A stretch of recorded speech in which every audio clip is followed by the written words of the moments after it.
गुजरात में और दिल्ली में आकर मुझे जो भी लोग गिफ्ट देते हैं, यहाँ कोई शाल पहना देता है, कोई मूर्ति दे देता है, ये जो कुछ भी मुझे मिलता है ना, उसकी नीलामी की है, सत्कार्य के लिए की है। इसलिए लोगों ने भी बढ़ चढ़ करके नीलामी में हिस्सा लिया। और ये आपका सेवक वो क्या करता है, अब तक करीब करीब 150 करोड़ रुपया ये लोगों की सेवा में लगा दिए हैं। अगर मैं भी परिवारवादी होता तो ये सब ले जाता और कोई पूछता ही नहीं। वो कहते भाई मंच पे दिया था, वो तो उनका है। मैंने इसको भी आपकी सेवा में अर्पित कर दिया।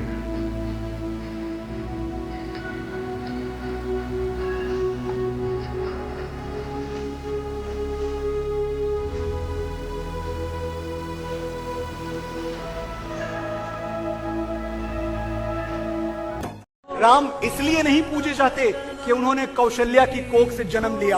राम इसलिए पूजे जाते हैं कि वनवास देने वाली कैकेयी को भी उन्होंने कौशल्या वाला आदर दिया।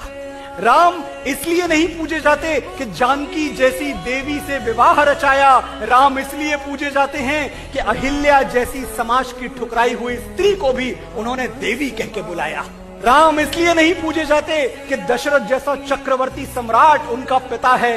राम इसलिए पूजे जाते हैं कि जिसे पुत्र की तरह वो अपने हाथों से मुखाग्नि देते हैं, वो एक बूढ़े पक्षी जटायु की चिता है। राम इसलिए नहीं पूजे जाते कि उन्होंने लंका जीत ली। राम इसलिए पूजे जाते हैं कि अयोध्या की मिट्टी के लिए, अपनी मातृभूमि के लिए, अपने बाहुबल से जीती हुई सोने की लंका त्याग दी। साथियों, राम इसलिए नहीं पूजे जाते कि उन्होंने रावण की नाभि में तीर भेज दिया था।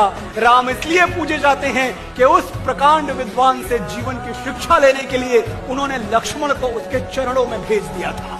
राम इसलिए नहीं पूजे जाते कि वो भगवान थे। राम इसलिए पूजे जाते हैं कि वो मर्यादा में रहने वाले इंसान थे।